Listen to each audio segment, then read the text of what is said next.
시작하겠습니다. 그래서 오늘 볼 페이지 한번 펴볼래요. 다시 원래 페이지로 넘어가서 여기입니다. 지금 창기 파랑가랑 제방매가 이 부분부터 한번 볼게요. 그래서 이 부분 보기 전에 여기서부터는 우리가 그러니까 앞에서 또 잠깐 얘기를 하자면은 앞에서 개인 집단적인 이야기를 하다가 이제 개인적인 이야기로 넘어오면서 시대가 좀 바뀌게 됩니다. 요 시대가 이제 언제냐면은 아까 이전은 고조선부터 이어져 내려오는 어떤 이제 아주 옛날에 이제 나라들을 얘기한다면은 이 두 개의 작품은 아마 학교에서도 본 적이 있을 겁니다. 뭐냐면 우리가 이제 삼국시대로 들어가게 돼요. 삼국시대로 들어가면서 신라, 백제, 고구려 세 나라가 이제 치열한 전쟁을 벌이죠. 그 중에서 누가 통일을 하게 될까요? 신라가 통일을 하죠. 그러다 보니까 신라의 작품은 지금도 많이 남아있고 이어져 와요. 대신에 고구려라든지 백제의 작품들은 반대로 어떻게 됐냐면은 거의 다 사라져 버립니다. 그래서 이 시대, 삼국시대를 대표하는, 신라를 대표하는 갈래가, 자, 이쪽에 보면은 여기 조금 필기를 하겠습니다. 그래서 요 갈래를 우리는 향가라고 얘기를 합니다. 아마 문법을 했을 때도 한번 나왔을 건데, 향가는 향찰로 지은 노래라는 뜻입니다. 그래서 향가는 특징들을 몇 개 적자면은요, 처음으로는 최초의 정형시가라고 합니다. 그래서 정형시라는 거는 형식이 정해져 있다는 거예요. 형식이 정해져 있다. 그러면 어떤 형식이냐라고 얘기를 하면은 향가 같은 경우에는 자, 사구체, 팔구체,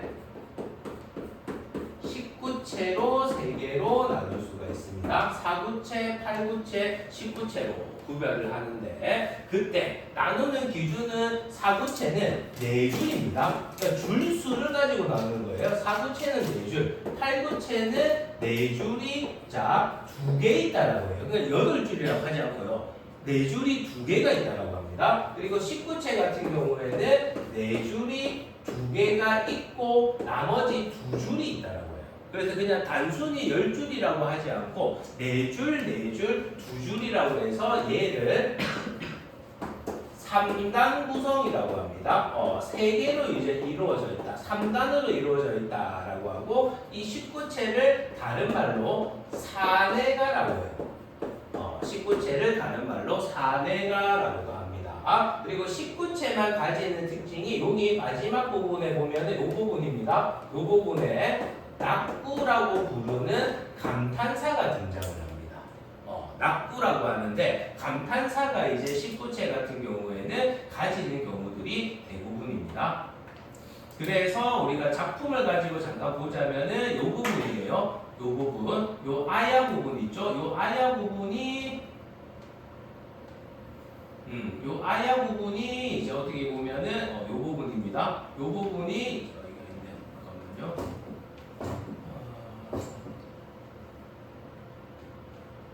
요 부분이 요 아야 부분이 아야 부분이 이제 감탄사입니다. 요 제망매가 부분에도 보면은 여기 부분 있죠? 아야 부분. 아야 부분에서 이 부분에서 이제 19체만 가지는 감탄사의 내용을 알 수 있다라는 겁니다. 자, 그래서 향가는 신라 시대 때부터 만들어진 작품이고 이게 이제 고려까지 이어집니다. 고려까지 이어지는 가장 최초의 정형 시가의 한 종류이고요. 그리고 나누는 거는 사구체, 팔구체, 십구체로 나눕니다. 십구체는 사내가라고도 부르고 3단 구성으로 이루어져 있고 마지막 부분에 낙구라고 부르는 감탄사가 존재한다는 것. 이것도 이제 이 한가만의 특징입니다. 그래서 2학년 아직 책이 안 나왔을 거 책 혹시 받았습니까? 아직 안 받았죠. 그래서 2학년 1학기 때는 거의 정해져 있어요. 문학입니다. 2학기 때가 독서고요. 3학년 1학기일 때가 이제 언매는 아니죠. 문법이 들어갑니다. 그래서 정해져 있기 때문에 2학년 1학기는 문학책에 향가는 무조건 하나는 들어가요. 왜냐면 교과서는 갈래별로 대표적인 작품들을 하나씩 넣습니다. 그때 향가에서 대표적인 작품을 넣을 때 자 보세요. 요거 특히 제일 많이 나오는 거는 제망매가예요. 제망매가 혹시 본 적 있습니까? 그때 같이 먼저 1학기 아마 먼저 1학년 교과서에 아마 실려있는 책들도 많이 있는데 그래서 참기파랑가랑 이 제망매가 이 두 개가 가장 대표적인 향가를 대표하는 작품이에요. 그래서 이제 이 둘 중에서 하나가 나올 확률이 상당히 높습니다. 자, 그러면은 내용을 한번 볼게요. 일단은 향가에 대한 전체적인 특징들을 한번 봤습니다. 봤고 두 개의 작품의 내용들을 일단 한번 보면은요. 자, 첫 번째 작품이 참기파랑가라는 작품입니다. 참기파랑가 같은 경우에는 제목에서 우리가 뭘 알 수 있냐면은 자, 제목을 보면은 참기파랑가라는 제목이죠. 자, 여기에서 기파랑이라는 거는 사람 이름입니다. 화랑이에요. 우리 신라시대 때 이제 화랑이라고 부르는 어떻게 보면 이제 뭐 단체죠. 단체에서 우두머리격에 해당하는 사람들을 화랑이다라고 얘기를 하는데 그 화랑 중에 한 사람이 기파랑이라는 화랑이 있었어요. 그리고 찬이라는 말은 뭐냐면은 이 기파랑을 자 예찬한다라고 해요. 찬은 예찬 또는 이제 찬양이라고 합니다. 그러면 가는 노래라는 뜻이죠. 그러면 하랑인 기파랑을 예찬, 찬양하는 노래라는 뜻을 가진다라는 걸 알 수 있습니다. 참기파랑가라는 작품은요. 자, 그리고 여기는 내용이 이거를 먼저 설정을 하고 가야 됩니다. 설정이 안 되면은 작품 해석이 힘들어요. 그럼 여기서 참기파랑가에서의 설정은 뭐냐면은 자, 자연물을 통해서 여러 자연물이 나올 거예요. 자연물을 통해 기파랑을 예찬 찬양한다라고 하나 적어주세요. 자연물을 통해 기파랑을 찬양한다.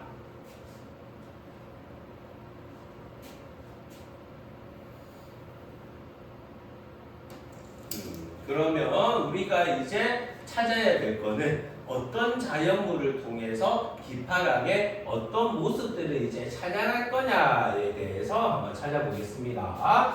자, 본문을 한번 볼게요. 본문을 한번 보면은요. 흐느끼며 바라보매 이슬을 밝힌 자 다라리라고 되어 있죠. 옆에 달입니다. 달 하나 동그라미 쳐놓으세요.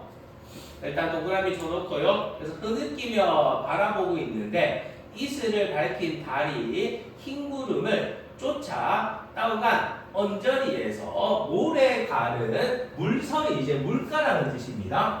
물가에서 기랑의 저희가 모습이에요. 모습과 같은 수풀이 있구나라고 얘기를 했습니다. 그래서 모래 가는 물가에서 기랑의 모습과 같은 수풀이 있구나라고 얘기를 했어요. 자, 또 더 읽어보겠습니다. 일원다리라는 것은 이제 일원의 강 이름입니다. 일원에 있는 지벽에라고 해서 이 지벽이 여기 하나가 이제 자갈을 얘기합니다. 자갈에서 낭이여라고 했어요. 이 낭은 기파랑을 의미합니다. 낭이여 기파랑이 지녀오신 마음의 끝을 쫓고 있습니다 라고 얘기했어요. 그리고는 감탄사 R을 쓰고는 자식까지 잣나무까지입니다. 잣나무까지가 높아서 눈이 함부로 못올 꽃가리여 라고 했어요. 이 꽃가리라는 게 보면은요 여기 우리 그 당시에 이제 화랑들이 쓰는 모자가 약간 이렇게 돼 있어요. 그러니까 이 모자가 약간 꽃갈처럼 생겼다라고 해서 얘는 이제 기파랑, 화랑을 이제 의미한다라는 거를 알 수 있습니다. 그러면 나머지 내가 계속 동그라미 치면서 넘어갔던 부분들이 있죠. 그럼 이 부분들이 결국 뭐냐면은 기파랑을 찬양하는 자연물들이에요. 그러면 우리가 자연물의 특징을 가지고 기파랑의 어떤 모습을 찬양하느냐를 한번 보겠습니다. 자, 오른쪽 여기 보세요. 오른쪽에 보면은 표현상의 특징이 있죠. 여기 하나만 별표 쳐놓읍시다. 여기. 그래서 아까 동그라미를 쳤던 달, 물, 조약돌, 그리고 잣나무까지. 요 자연물이 결국은 뭐냐면은 기파랑을 찬양하는 내용들이에요. 없습니까? 있죠. 자, 그래서 일단 달 같은 경우는 뭐냐면은 광명과 영원, 광명이라는 건 빛을 내려준다는 겁니다. 그리고 영원이라고 되어 있는데 영원이라고 해서 얘는 나의 소원을 들어주는 역할을 한다. 그래서 달이라는 거는 광명을 내려주고 영원을 들어준다라고 해석을 하면 되고요. 그래서 달은 기파랑을 이제 빗대고 찬양하는 내용이고요. 그리고 물 같은 경우는 뭐냐면 맑고 깨끗한 물이에요.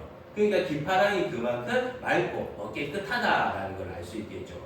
자, 그리고 조약돌 같은 경우에는 강직한 딱딱한 이제 자갈돌이니까 그만큼 기파랑이 강직하다, 올곧다라는 걸 알 수 있고, 잣나무 같은 경우에는 절개를 상징한다라고 할 수 있어요. 그래서 이런 이제 자연물을 가지고 기파랑의 인품에 대해서 예찬하고 칭찬하는 작품이 참 기파랑가라는 작품이 됩니다.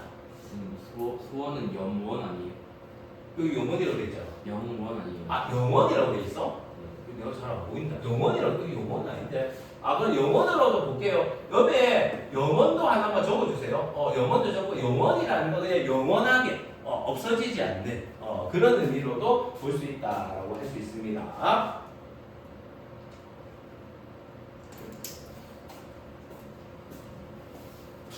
자, 얘가 이제 첫 번째 작품인 참 기파랑가라는 작품이었어요. 그래서 얘는 그냥 읽어 나가면은 해석이 좀 어렵습니다. 왜냐면 뭐 갑자기 무슨 달 얘기했다가 물가 얘기했다가 뭐 자갈 얘기했다가 자식까지 얘기하거든요. 그래서 얘는 전체적인 흐름을 따라가기보다는 이런 단어들, 이런 이제 자연물을 통해서 기파랑에 대해서 찬양하고 칭찬하는 내용이겠구나라는 거를 좀 기억을 해주세요.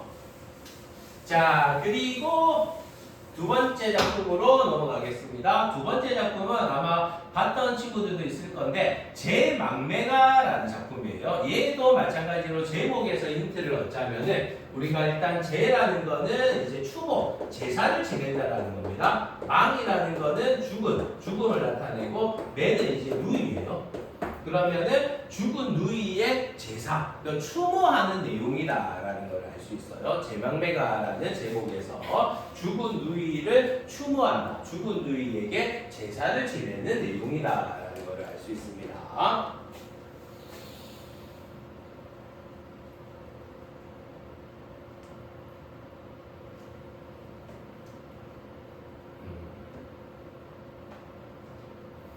자, 그러면 내용을 한번 볼게요. 생사. 생은 이제 삶이고 사는 죽음이죠. 생사길은 이에 있죠. 이 하나라고 적어주세요. 이는 이제 이승을 얘기합니다.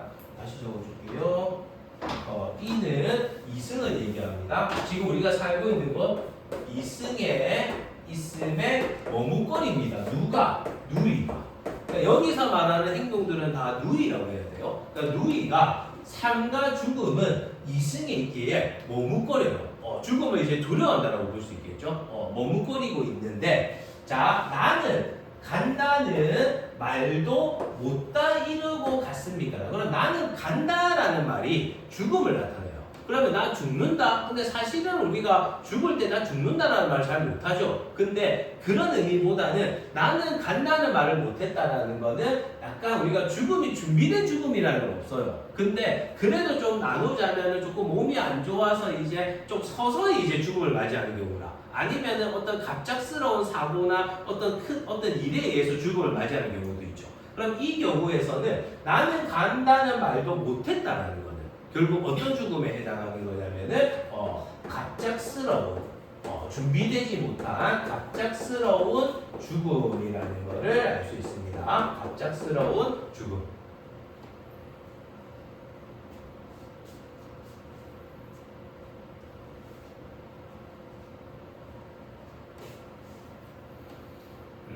자, 여기까지 됐습니까? 그러면 조금 더 올리고요. 다시 그 밑에 보겠습니다.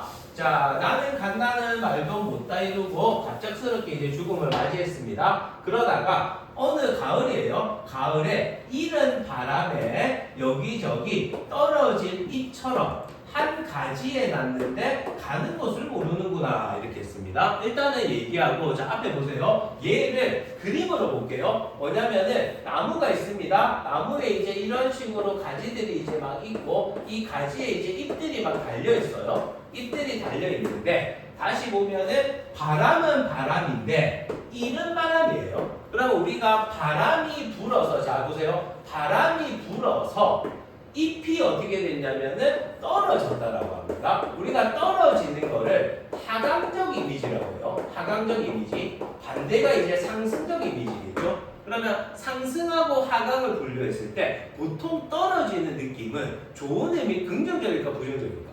부정적이에요.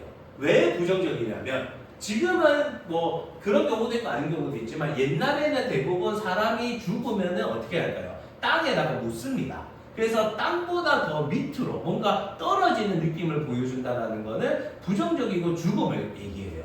그래서 여기서 잎이 떨어졌죠? 이 떨어진 잎이 누구냐면은 누이를 얘기합니다. 누이. 잎이 떨어졌어요. 누이가 이제 죽었습니다. 근데 그 원인이 뭐야? 바람이죠. 바람이 불어서 떨어졌잖아. 근데 굳이 바람 앞에 자 보세요. 이른 바람이라는 말에 들어갔어.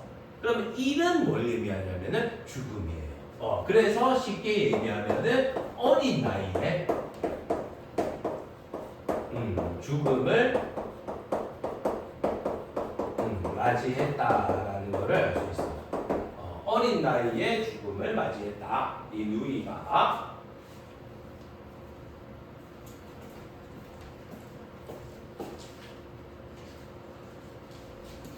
자 그리고는 한 가지도 한번 보세요. 자 여기 보세요. 잎이 누이야.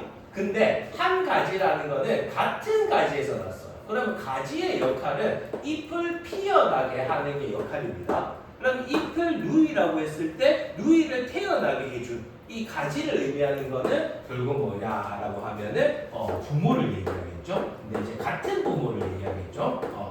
같은 부모라는 거를 알 수 있습니다. 한 가지에서 났다 이 말은 같은 부모 앞에서 태어났는데 누이는 잎이 떨어지고 죽어버렸어요. 그래서 어떻냐면은 자 보세요. 가는 곳을 모른다라고 해요. 왜? 나는 지금 이승에 남아있지만 누이는 어떻게 됐습니까? 하늘로 날아가 버렸죠. 죽어버렸으니까는 이제는 우리는 못 보는구나 라고 얘기를 합니다. 자 그러다가 아야라는 낙구가 나왔죠. 이 낙구의 역할이 몇 가지가 있는데 여기서 말하는 낙구의 역할은 시상 전환이라고 적어주세요. 시상의 전환. 시상의 전환되었다라는 거는 시상이 바뀐 겁니다. 바뀐 거고요. 그러면 이 얘를 기점으로 보세요. 얘를 기점으로 위에와 밑에가 반대가 나와요. 그럼 위에서는 가는 곳을 모르는구나. 이제 우리는 못 보는구나 라고 끝냈죠. 근데 얘 밑에 보세요. 자, 미타찰이 나옵니다. 미타찰에서 만날 나. 돌을 닦는다. 이 돌을 닦는다라는 게 불교에 이제 정진한다라는 겁니다. 불교에 정진해서 기다리겠다라고 했어요. 그럼 이 미타찰이 뭐냐면은 극락. 그러니까 불교에서 얘기하는 천국이에요. 우리 미타찰에서 만나자. 그러면은 이 사람이 자 그러면 여기서 하나 더 힌트를 얘기하자면은 이 작가 제망매가의 작가의 월명사죠. 여기 월명사는 스님입니다. 스님. 스님이 월명사이기 때문에 이 사람이 이제 나도 불교에 열심히 돌을 닦아가지고 우리 나중에 어디서 만나자라고 하냐면은 미타찰. 그래서 극락에서 우리 만납시다 라면서 끝을 맺고 있는 게 요 두 번째 제망매가라는 작품입니다. 그래서 미타찰도 조금 기억을 해주세요. 조금 기억을 해주고 요거는 맞아요. 저번 시간에 한번 설명을 했는데 지율이는 한번 들었는데 요거 한 번 더 얘기할게요. 우리나라의 달과 관련해서 아까 내가 그거 영원 얘기를 영원으로 생각하고 다르게 좀 이야기를 했잖아요. 요 달 이야기를 잠깐 하겠습니다. 자 앞에 보면은 우리나라가 요 지율이는 했는데 한 번 더 얘기를 할게요. 우리나라가 이렇게 있으면은 해하고 이제 달이 뜹니다. 자 해는 어느 쪽에서 떠서 어느 쪽으로 질까요? 동쪽에서 떠서 서쪽으로 집니다. 맞죠? 달은 어떻습니까? 똑같습니다. 동쪽에서 떠서 어디로 질까요? 이게 우리나라를 기준으로 얘가 동쪽이죠? 얘가 서쪽이에요. 달도 동쪽에서 떠서 서쪽으로 집니다. 맞죠? 자, 이때 요 미탈차에도 해당하는 부분인데 달은 서쪽으로 져요. 그러면 우리나라를 기준으로 이 서쪽 방면에 이쪽에 여러 나라들이 있는데 달과 관련되어 있는 나라가 있어요. 어떤 나라냐면은 인도라는 나라입니다. 인도. 인도랑 불교랑 무슨 관련이 있을까요? 인도에서 화생긴 거 아니에요? 그렇지. 인도의 우리가 부처의 석가모니라고 하거든요. 불교를 만든 부처 석가모니는 인도의 왕족 출신이에요. 그래서 자, 달한테 이 달의 의미가 빛을 내려주는 광명의 역할을 하기도 하지만은 자, 기원이라고 합니다. 소원을 들어주는 역할을 하는 경우도 많아요. 달이 소원을 들어주는 역할을 하는 이유가 달이 동쪽에서 떠서 서쪽으로 지는데 달이 서쪽으로 지면서 어디를 간다라고 생각하냐면은 인도를 간다고 생각하는 거야. 그래서 이 인도를 다른 말로 뭐라고 하냐면은 미타찰이라고 해요. 또는 서방 정토라고 합니다. 서방은 서쪽 방위에 있는 좋은 땅이라는 뜻이에요. 인도를 얘기합니다. 이게 이제 미타찰이나 서방 정토 또는 극락을 얘기합니다. 그래서 달한테 소원을 빚는 이유는 달이 서쪽에 져서 나의 소원을 극락에 이 부처한테 전달을 해줄 것이다라고 생각을 했다라는 거죠. 그런 의미에서 우리나라는 달이 많이 나오기도 하고 다른 어떤 소원을 들어주자 빛을 내려주는 존재로 봐요. 근데 이게 사람으로 치면 아니겠죠. 이번에 예를 들어 정가는 삼인곡에 보면 달이 뭡니까? 임금을 의미했잖아요. 그러니까 그만큼 뭔가 빛을 내려주고 좋은 의미로 사용되는 경우가 많이 있다라는 것을 알 수 있습니다. 요거 하나만 옆에다가 안쪽에 지우리는 돼 있죠. 저번 시간에 했던 건데 요거 하나만 적어주세요.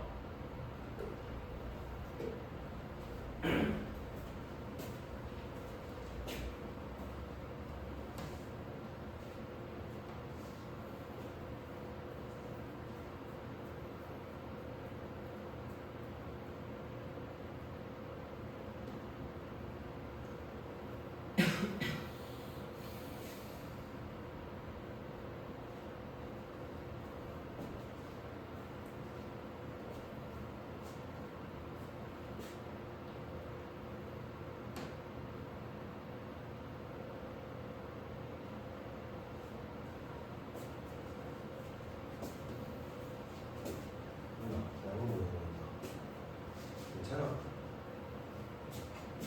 배 아픈 거 괜찮아. 또 약 먹고 왔다고. 아까 약 먹고 왔다고. 괜찮아.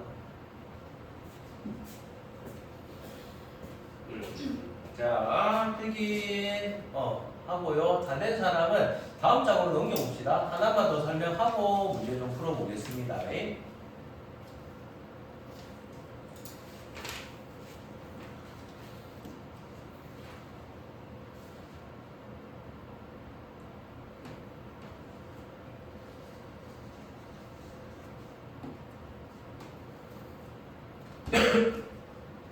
자, 다음 장으로 넘겨볼게요. 다음 장에 넘겨보면은 추야우중 제1가야산 독서당 여수장로 중문시라는 세 개의 작품이 있습니다. 맞죠? 자, 여기까지 설명하고 문제를 좀 풀어보겠습니다. 자, 여기에서는 무슨 얘기를 할 거냐면은 우리가 이제 갈래별로 설명을 하고 있는데 이전 작품에서는 신라를 대표하는 이제 향가에 대해서 설명을 했고요. 요 세 개의 작품은 하나로 묶어보면은 자, 한시라고 합니다. 그래서 왼쪽에 보세요. 요 부분이 원래 원문이에요. 그러니까 얘가 원문이고 한자로 돼 있으니까 해석이 힘들다 보니까 오른쪽에는 번역을 해놓은 겁니다. 요 밑에도 마찬가지고요. 얘도 마찬가지고요. 여기도 마찬가지입니다. 그러니까 원래 원문으로 적혀져 있는 것들을